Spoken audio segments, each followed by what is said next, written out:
Alhamdulillah. Alhamdulillahilladzi bi ni'matihi tatimmu shalihat wa bi fadlihi tatanazzalu khairat wal hasanat. Asyhadu an la ilaha illallah wahdahu la syarika lah wa asyhadu anna Muhammadan 'abduhu wa rasuluh. Allahumma shalli ala sayyidina Muhammad wa ala alihi wa sahbihi ajma'in. Amma ba'd.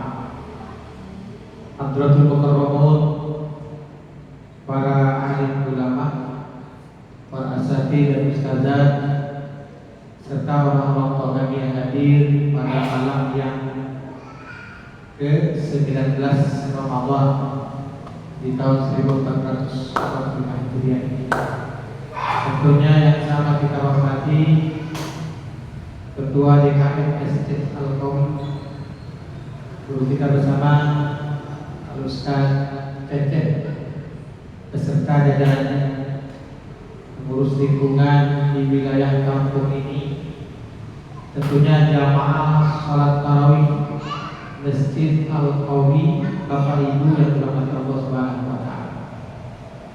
Bersyukur kepada Allah Subhanahu wa taala, alhamdulillah malam hari ini Allah masih berikan kekuatan pada diri kita.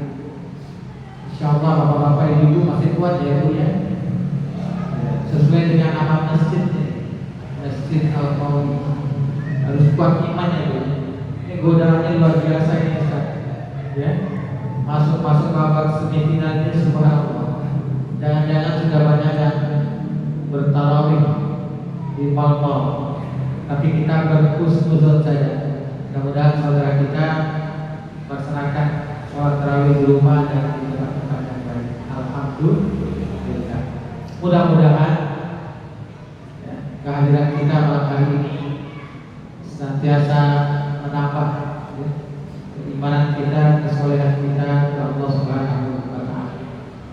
Salawat dan salam senantiasa terlimpahkan kepada Nabi kita Muhammad sallallahu alaihi wasallam, beserta keluarganya, para sahabat, para tabi'in. Tentunya mudah-mudahan kita semua diberikan kekuatan, keteguhan hati untuk selalu istiqomah menjalankan ajaran sunnah Rasulullah SAW sampai dengan akhir hayat kita. Ustaz Cecep mohon diingatkan kalau kelewatan, insyaallah Ustaz enggak lebih dari 10 menit. Baik. Alhamdulillah saya bersyukur kepada Allah malam hari ini bisa bersilaturahim. Ini yang kali keduanya.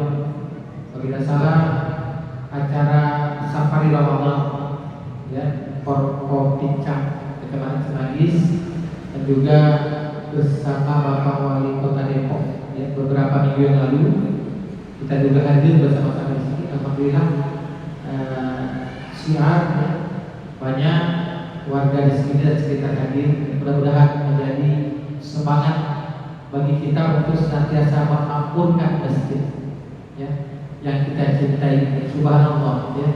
Ini Masjid Al-Qaumi udah indah sekali Ustaz ya. Tinggal kita siapkan ya. Insyaallah ini menjadi amal jariah bagi kita. Mungkin besok Ramadan yang akan datang kita tidak dipertemukan Allah Subhanahu wa taala.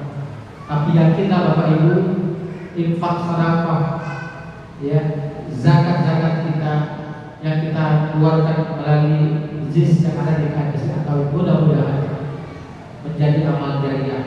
Walaupun kita sudah tidak ada di sini, ke alam dunia ini insyaallah pahalanya akan terus mengalir ya kepada diri kita. Amin Allahumma amin. Bapak Ibu jamaah salat tarawih bagi Allah Subhanahu wa taala. Tema singkat saja hari ini Al-Fakir akan menyampaikan tentang memuliakan Ramadan dengan Al-Quran. Beralasan tema ini kami sampaikan karena memang Allah pilih bulan suci Ramadan di mana Allah menurunkan Al-Quran. Al-Quran kitabullah, mukjizat yang terbesar yang diberikan kepada Nabi kita Muhammad sallallahu alaihi wasallam sebagai pedoman, sebagai kaidah, sebagai petunjuk kehidupan kita. baik kehidupan kita di keluarga, Bapak Ibu, dalam rumah tangga kita, kehidupan kita bermasyarakat, bersosial, bahkan untuk menata kehidupan kita berbangsa dan bernegara. Nah, oleh karena itu Allah pilihkan turunnya Al-Quran pada bulan suci Ramadan. Kita dapati firman Allah Subhanahu wa taala di surah Al-Baqarah ayat 185. Insyaallah jamaah masjid Al-Kawi sudah hafal. A'udzubillahi minasyaitonir rajim. Bismillahirrahmanirrahim. Syahrul Ramadan alladzi unzila fihi al-Qur'an hudan lin-nasi wa bayyinatin minal huda wal furqan. Ya. Di antara beberapa bilangan hari yakni bulan Ramadan di mana Allah turunkan Al-Quran sebagai petunjuk bagi manusia dan juga sebagai bayyinat, sebagai penjelas, dan juga Al-Quran sebagai Al-Furqan, sebagai perbedaan, membedakan mana yang hak, yang batil, membedakan mana yang haram, ya, yang mubah, membedakan mana yang wajib dan mana yang disunahkan. Oleh karena itu hadirin jamaah salat tarawih yang dirahmati Allah Subhanahu wa taala, terkait turunnya Al-Quran yang kita mungkin beberapa hari yang lalu tadi malam nuzulul Quran, yakni malam 17 Ramadan. Seorang ulama tafsir Sayyid Qutb menjelaskan dalam tafsirnya bahwa turunnya Al-Quran ya pada bulan suci Ramadan maupun turunnya Al-Quran pada malam Lailatul Qadar ya, adalah merupakan pilihan Allah Subhanahu wa taala menurunkan Al-Quran di bulan suci Ramadan. Oleh karenanya seorang ulama Syekh Muhammad Zuhair dalam tafsir Al-Munir beliau menjelaskan tidak ada kontradiktif ya, perlawanan antara turunnya Al-Quran pada malam 17 Ramadan maupun Allah turunkan Al-Quran pada malam Lailatul Qadar. Ya tadi ketua nikah kita saat kita membacakan surat Al-Qadar. Inna anzalnahu fi Lailatul Qadar. Sesungguhnya Allah turunkan Al-Quran yakni pada malam Al-Qadar. Kemudian ada surat At-Tuhan. Ya Allah tegaskan dalam firman-Nya, Inna anzalnahu fi Lailatul Mubarakah. Wa inna kunna munzirin. Sesungguhnya kami turunkan Al-Quran pada malam yang penuh keberkahan, yakni malam bulan suci Ramadan. Nah, oleh karena itu jamaah sholat tarawih yang dirahmati Allah Subhanahu wa taala, Bapak Ibu yang dirahmati Allah Subhanahu wa taala, sekali lagi pertanyaannya, Al-Quran merupakan kitabullah, mukjizat yang terbesar yang Allah turunkan kepada kita Muhammad SAW sampai hari ini. Bapak Ibu jamaah, sudahkah Al-Quran betul-betul menjadi pedoman bagi hidup kita? Sudahkah Al-Quran betul-betul menjadi guidance, pembimbing ya, bagi kehidupan kita, baik kehidupan kita di dunia maupun kita di akhirat? Jawabannya tentunya masing-masing ada dari kita. Ya, saya yakin malam ini malam ke-19. Mungkin Ibu sudah ada malam hari ini yang juz ke-19, insyaallah. Bahkan sudah ada yang akan masukkan. Ya. Nah, oleh karena itu patutlah kiranya kita memuliakan Ramadan dengan Al-Quran, dengan baca Al-Quran, dengan kajian Al-Quran. Nah, seorang ulama Mesir yang populer, banyak fatwa-fatwa beliau menjadi kiblat bagi kita, Syekh Yusuf Al-Qadhawi, di dalam bukunya yang berjudul Kaifa Tana'amal Al-Quran. Menarik, buku ini sudah ada terjemahannya. Beliau mengatakan bagaimana seseorang dianggap sudah berinteraksi, berhubungan dengan Al-Quran. Kata beliau yang pertama singkat saja, al-imanu. Yang pertama, kita benar-benar harus mengimani Al-Quran. Ya. Satu ayat pun Al-Quran, isi Al-Quran harus kita yakin adalah firman Allah, merupakan wahyu, merupakan petunjuk untuk menata kehidupan kita. Jangan sampai Bapak Ibu ada satu surat, satu ayat saja kita ragu dalam Al-Quran, sama halnya kita meragukan seisi Al-Quran. Ya, di surah Al-Baqarah ayat 3-nya, Dzalikal kitabu la raiba fihi hudan lil muttaqin. Itu Itulah Al-Quran. La raibah, tidak ada keraguan di dalamnya. Betul bagi orang-orang yang nanti. Nah, oleh karena itu, agar kita umat Rasulullah SAW dikatakan orang yang tidak berhubungan dengan Al-Quran, sudah berinterest dengan Al-Quran, yang pertama betul-betul harus kita imani Al-Quran dengan keikhlasan, dengan sungguh-sungguh. Oleh karena itu para ulama katakan beriman kepada Al-Quran adalah rukun iman yang ketiga. Setelah beriman kepada Allah, beriman kepada malaikat, kemudian beriman kepada kitab Allah. Yang kedua, setelah mengimaninya, qiraat itu membacanya.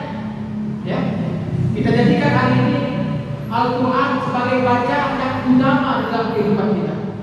Setelah bacaan yang lain, jangan sampai Bapak Ibu kita lagi banget baca chattingan WhatsApp teman kita. Ya. Kita rajin baca status teman kita, tapi kita malas. Ya. Rasa capek kalau kita baca Al-Quran. Masya Allah, Al-Quran yang kita baca merupakan ibadah. Beda dengan bacaan lain. Ya, kalau kita baca Quran seharian bernilai ibadah, kalau kita yang kita baca yang baik-baik, ya, kita jadikan itu. Tapi Al-Quran satu huruf kita baca, masya Allah, mendapatkan 10 kebaikan. Man qara'a harfan min kitabillah falahu hasanah. Fakul berikut hasanah. Hasanah al-absar. Wala aqulu alif lam harfun, walakin alif harfun, lam harfun, mim harfun. Iqamah dan Isra. Barang siapa yang membaca Al-Quran akan mendapatkan satu kebaikan. Setiap kebaikan maka Allah mengatakan 10 kebaikan. Ya. Allah tidak mengatakan kepada Rasulullah alif lam mim satu huruf, maka tetapi alif satu huruf, lam satu huruf, mim satu huruf. Subhanallah. Kita baca alif lam mim saja Bapak Ibu, kita sudah mendapatkan berapa? Satu huruf 10 kebaikan. Berarti 30 kebaikan. Subhanallah. Itu baru alif lam. Bagaimana kalau kita mampu harus menghantamkan Al-Quran selama bulan Ramadan? Ya, di dalam kitab Al-Qur'an karya Imam Syafi'i rahimahullah. Dulu belum ada zaman komputer, belum ada alat yang canggih kayak kalkulator atau algoritma yang dikembangkan di komputer hari. Ya. Imam Syafi'i sudah berhasil menghitung berapa jumlah huruf di Al-Quran. Ya. Tidak kurang dari 1.027 huruf Al-Quran dari 114 surah 30 juz. Subhanallah, 1.027.000 kalau kita hatam selama bulan Ramadan, kali saja itu 1.227.000 kali 10 kebaikan. Kemudian beramal di bulan suci Ramadan, Allah lipat gandakan sebanyak 70 kali. Subhanallah. Maka pantas bagi Rasulullah SAW katakan kepada hadis sahih, ya, Iqra'ul Quran wa innahu ya'ti syafi'an li ashabi. Baca Al-Quran, sungguh Al-Quran nanti akan datang sebagai syafaat penolong bagi hambanya yang membacanya selama hidup di dunia. Jamaah tarawih yang ada. Singkat saja, Syekh Nawawi Al-Baghdadi di dalam kitab Nasr menjelaskan hadis ini, kapan syafaat Al-Quran akan kita terima. Kata beliau, syafaat Quran nanti datang kepada diri kita ketika kita sudah berada di dalam kubur, alam barzah.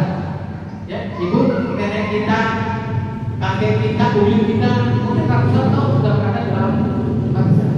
Kita nggak tahu berapa tahun, mungkin jutaan tahun, sampai menunggu datang hari kebangkitan pada hari dia kiamat. Selama alam barzah itu kan Al-Quran yang kita baca itu akan menjadi penolong, penyembuh bagi diri kita. Oleh karena itu momentum Ramadan 1445, ayo masih ada sisa beberapa hari, ya, kita baca Al-Quran. Ya, yang belum hatam harus punya giroh, punya semangat, niat awal yang kuat, harus punya azam yang kuat. Ramadan kali ini saya harus hatam Al-Quran. Ya, anggaplah ini ibu, bapak sebagai Ramadan terakhir bagi kita, karena tidak ada jaminan Allah mempertemukan kita di Ramadan yang akan takdir, setelah diimani dibaca Al-Quran ditadabbur, kemudian ya diaplikasikan nilai-nilai Al-Quran ke dalam kehidupan kita sehari-hari. Ya, isi-isi Al-Quran, ya, firman-firman Allah kita dijawabkan di dalam kehidupan kita, baik pribadi, keluarga, dan bermasyarakat. Insya Allah, mudah-mudahan Al-Quran menjadi pedoman, menjadi petunjuk bagi kita sehingga Allah menyelamatkan kita, dan kemudian kita termasuk orang-orang yang mencintai Al-Quran. Kiranya yang dapat sampaikan untuk yang singkat ini. Kurang lebihnya mohon maaf. Hadana wa iyyakum ajma'in. Wallahu muwaffiq. Terima kasih kepada Ketua DKM Ustaz Cece dan saudara-saudaranya. Wallahu muwaffiq. Wassalamualaikum warahmatullahi wabarakatuh.